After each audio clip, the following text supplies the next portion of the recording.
Nothing like Southern hospitality, y'all.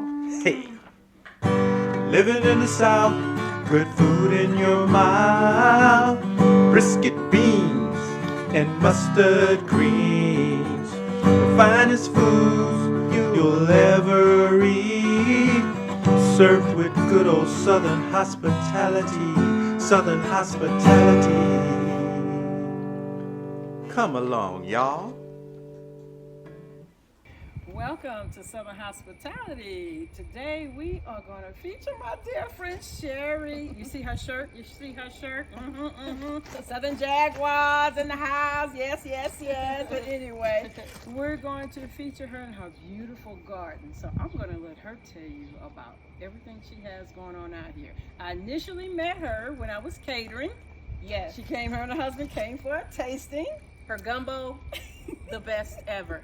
Fire. And so we catered their joint awesome birthday party right. celebration. And so this is the first time I have been able to set eyes on her since everything shut down. And I'm so happy to see my girl. I'm so happy to see her today. So I'm going to let her tell you about her awesome garden. Check you later. Welcome. So again, my name is Sherry. My website is www.sherrysecretgarden.com. I grow a variety of things in my backyard Texas garden. Here I am in zone 8B, and being that I'm here in Texas and in the zone, I'm able to grow food all year long. So I have a spring summer crop, and I also have a fall winter crop garden as well. So my favorite type of garden, my favorite garden season is the fall winter season, because I'm able to grow and produce collards, mustards, kale, chards, radishes, turnips, the greens, mustard greens, both the giant and the red mustard greens, and broccoli, and cabbage. I grow so much during the fall winter season.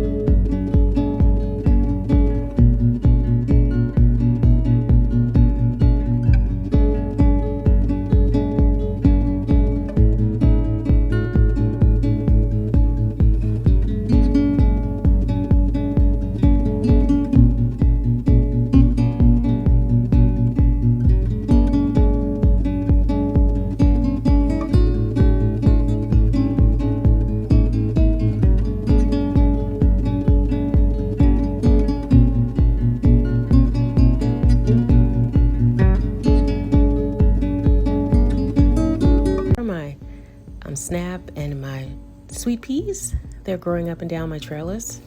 In the backyard, I have these sugar magnolia peas here. These are really delicious. Then we have the snow peas. These are excellent for stir frying. These icicle radishes right here, they're gorgeous and they're very tasty, along with the other regular radishes. And more cayenne peppers right here. I'm definitely going to dry those and make a powder. These are my white egg turnips. These are also available at my Etsy shop. So if you're looking for seeds to grow these yourself, they grow really fast. You can definitely get them there. They're definitely available.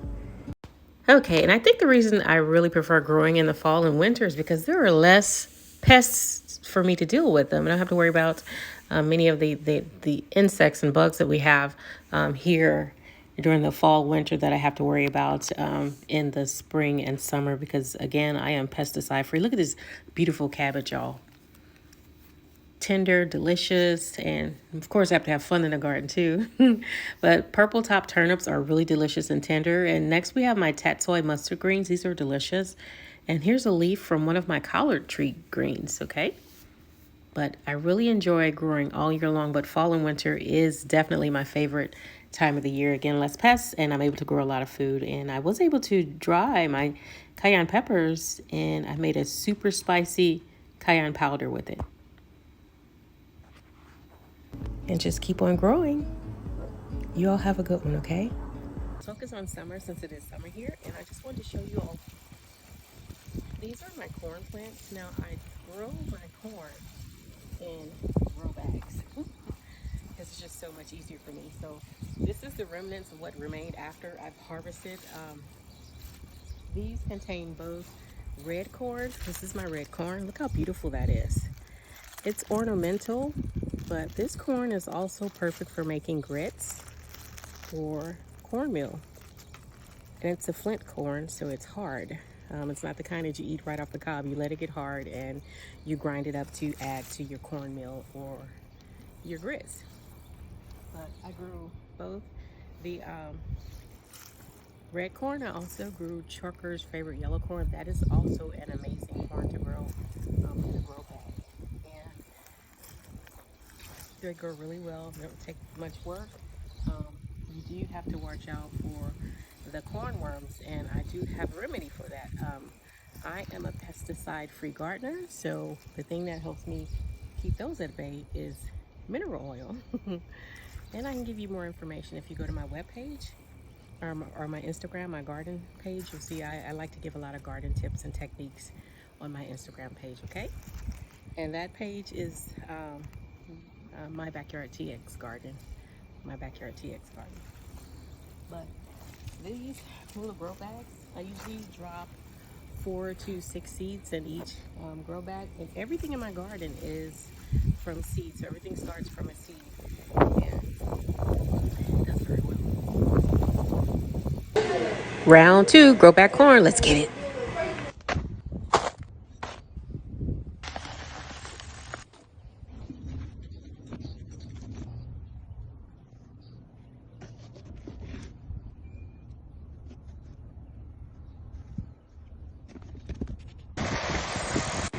And done.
All right, so let's discuss beans. We have purple hull, which is this one right here. This is the purple hull. And then we have the black eye pea right here, okay? So the difference is the black eye pea has the black eye on a pea, okay?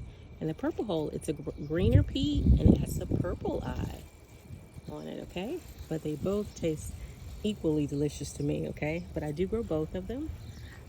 And they grow the same. Now, my black eye pea beans, these are climbers, so I always grow these on a trellis now.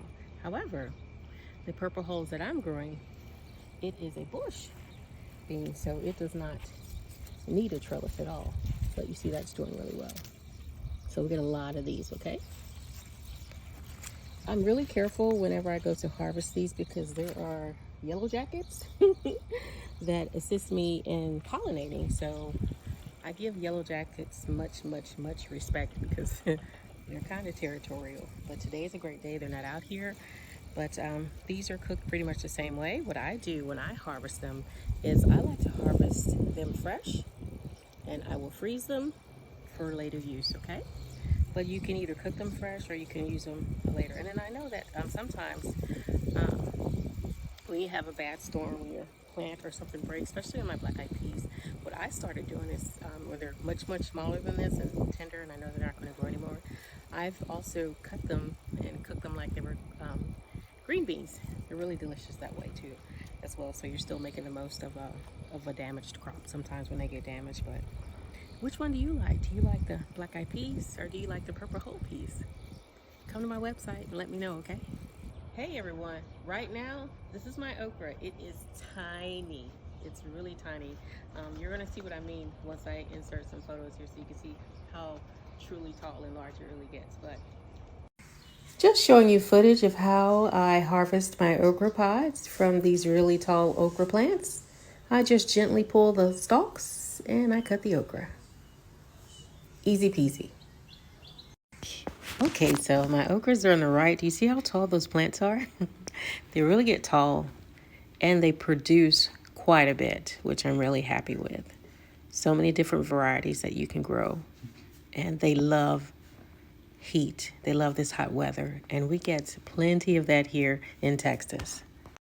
There are so many varieties of okra, and I'm going to show you why my nickname is the Okra Lady. I grow quite a few varieties, and I also have quite a few varieties of seeds available at my seed store. But my favorite variety of all times are my heavy hitter okras. Okay, this okra plant is the largest producer out of all of the okra plants that I've grown. Okay, it's a Clemson okra, and it's a heavy hitter. They call it that for a reason, because you're going to get it pod after pod after pod. You just have to remember that okra is a warm season crop, so it grows best for me here in July and August. It's going to shoot up because it's going to be just that hot. My second favorite behind the heavy hitter would be the jambalaya okra. The jambalaya okra, I like that because it starts producing as a tiny plant. It'll produce quite a bit of okra, and it just grows from there on. I also sell orange jing okra. There is the Perkins long pod. There's Go Big okra. Now all of these are available at my store. I also have the emerald green velvet okra, silver queen okra. That's a beautiful okra. So if you're wanting something beautiful and unique, you definitely want to go with the silver queen.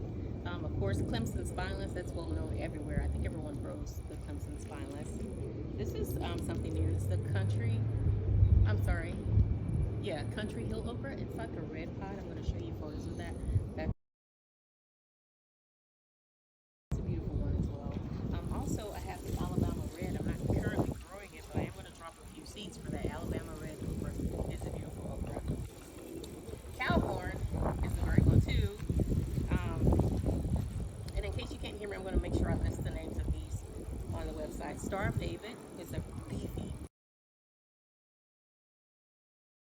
thick, short, beefy pod that's perfect for frying. That's a really good okra. And red burgundy okra is also a really good one. So let's take a look. I want you to see how beautiful the flowers are when you're growing okra. And a lot of times I like to hand pollinate my okra. When I don't have a brush, I'll just grab the pollen off the side right here and stick it right on top there. It's just that easy to pollinate the okra flower. And voila, in a day or so, this flower will be replaced by an okra pod. And it's that easy to pollinate your okra. That easy, okay? So okra, again, it's a heat-loving plant. It needs a lot of heat. Doesn't need that much water. Doesn't like to have wet feet. And the heat, and you want to grow it in an area that gets plenty of sun. That alone will make your okra take off once the temperature starts really growing in. They do very well here in Texas because of the fact that it is so hot here. Look how gorgeous these tomatoes, these okra plants are.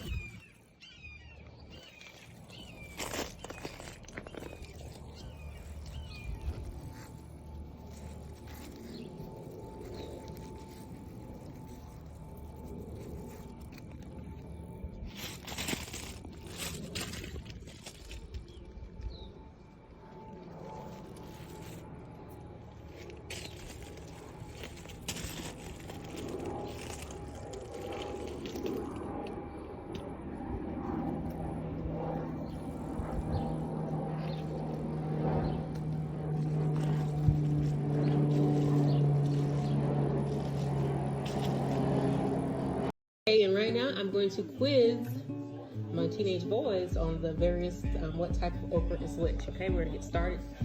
Each one of you, you're gonna grab an okra that I name, you're gonna stick it right here, okay? Pull out a red burgundy okra. So just put it up. Longhorn. Jambalaya. There's also Clemson spineless. What's the jambalaya first?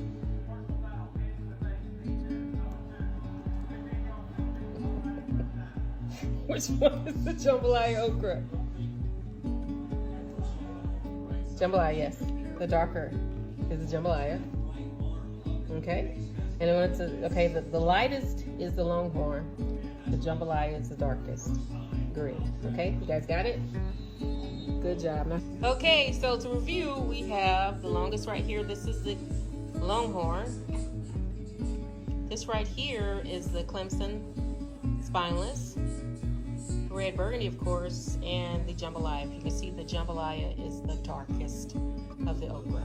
It's a darker shade. Okay? Jambalaya, longhorn, Clemson, and red burgundy. Okay, so right here, you all are my mortgage lifter potatoes. I'm sure tomatoes. Mortgage lifter tomatoes. Right here, you all are my mortgage lifter tomatoes, and I'm sure you can see why they call them that. These will be pretty big tomatoes by the time they're done, and they're beautiful. They're looking great underneath, looking fantastic, and I got quite a few growing. I think what I'm most proud of in my garden is that it is pesticide free. You can definitely grow veggies without adding pesticides, because I know definitely want to save as many bees as possible, because we need the bees, and they do such a great job pollinating my garden, both bees and also the yellow jackets and hummingbirds and butterflies. They all play a role in the garden, which is why I don't use any type pesticides in my garden. This right here is my trellis of lima beans.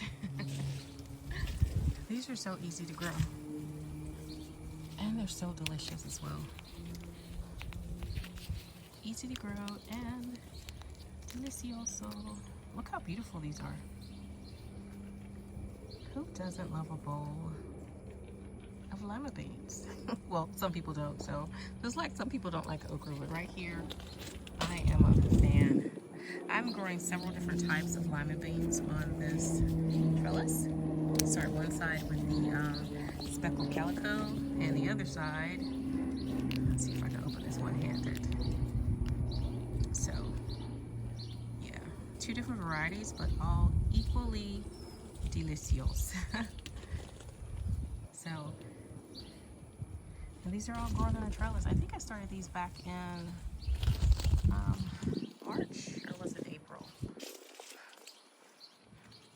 And they're doing everything I need them to do on this trellis. Very well.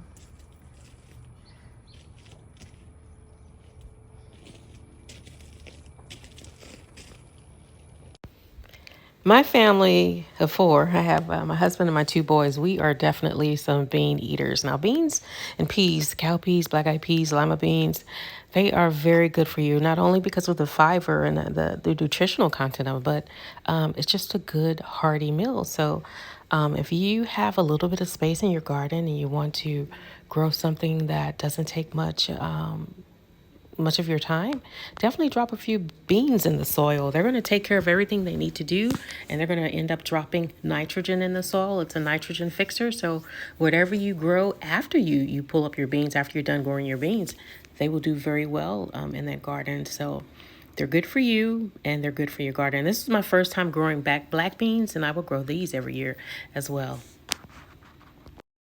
Okay, and while that plane is moving, Right here, I'm growing blue corn. Look at that beautiful lizard, guys. Okay, so I got blue corn coming. This is also a flint corn. This is the female part of the corn right here that has the silks, and this is the male part of the corn that has the pollen that will trickle down to the silks, and the silks will form a kernel of cob. Excuse me, one kernel of corn. So this also is growing in a container, just as the other corn I grew. And oh, I also did direct sow some more corn seeds. Let me show you those. And you can see right here that corn has already germinated and it's doing a great job. Another bag right here.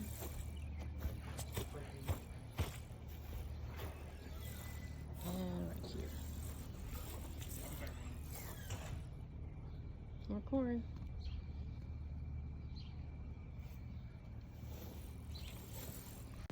Maybe it's just me, but there is nothing more rewarding than shucking a fresh ear of corn. I thoroughly enjoy it. Opening corn right from my garden. This is the peaches and cream variety, along as well as the red variety. Peaches and cream did very well for me. And this is my son also harvesting some corn as well. Can you imagine just some butter, a little bit of salt? Fresh from the garden. Fresh! Okay, so not only do I grow vegetables, but I also love flowers. And one of my favorite ones is right here. This is the zinnia. This is a cut. Yes, this is a cut comeback flower. You cut it and it comes right back.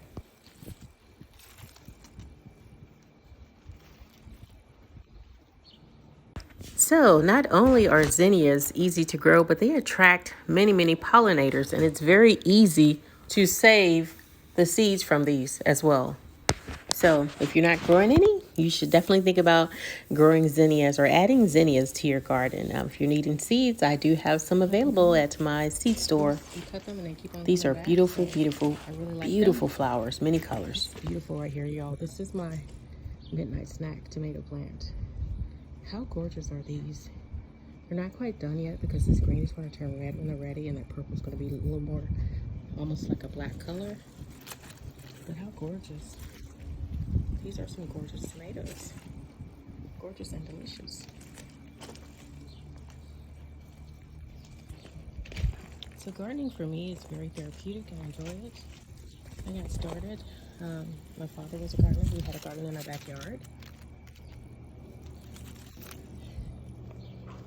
And a year after he passed, I started my IG page, my Instagram page.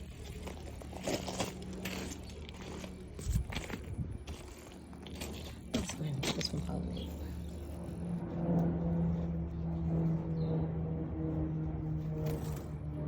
Did you see the bird? These birds are not scared of me at all, y'all. They're always in my garden, and I'm fine with that because they're helping. They're eliminating pests that I don't need or want in there. Fortunately, they're not attacking any of my tomatoes or anything because I keep plenty of water for them available in my bird bath. Okay, I am growing several varieties of cucumbers. I love cucumbers. I love them with my salads. I love them with onions, onion salad, or cucumbers and tomatoes. These also grow really fast, and they're very, very delicious. They taste 20 times better than the ones you get in the actual grocery store. So definitely recommend you're growing cucumbers, adding that to your garden as well. You really cannot beat the taste of a fresh cucumber. Okay, this right here is my stevia plant. Now this is sweet, so you can dry this. I do have some drying inside my home as well, but these leaves are very sweet. You don't need to add any fertilizers or anything to this. This is a natural sweetener. It's very delicious. I enjoy it, and I can come and just grab a leaf and pop it right in my mouth. Oh, it's sweet. And because I said I don't use any pesticides or any fertilizers or anything on this plant, it doesn't need anything at all, just the soil and water. It grows very, very well, and the leaves are nice and sweet. If you're adding to fertilizing it or doing any other things, you could turn out making the leaves become bitter, but this is growing in its natural state, not adding any additives to it or anything, and it is thriving beautifully here in my garden alongside my bell peppers. These are doing a fantastic job too, and I do have quite a few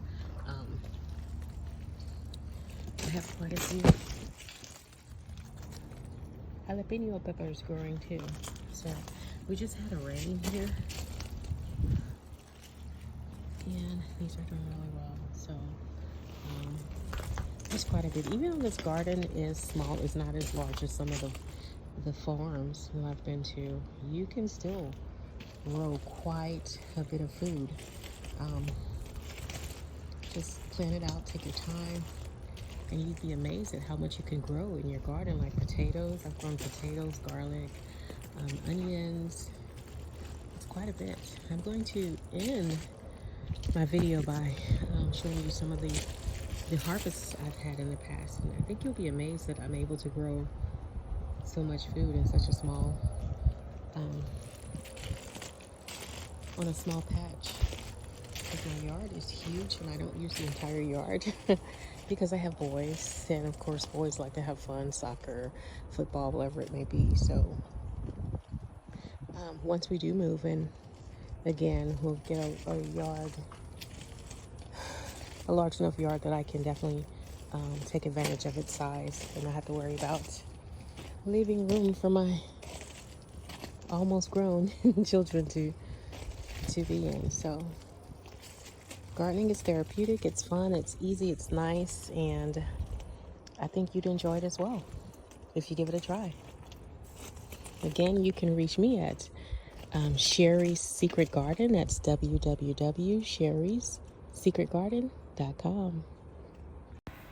Okay, so I'm going to leave you with a few of my harvest photos from my spring summer. This is the season that we're currently growing in right now. And if you would like to start gardening, give me a follow for gardening tips and techniques. And if you are growing, keep it up. It's very therapeutic. Happy gardening, everyone. Enjoy, enjoy, enjoy.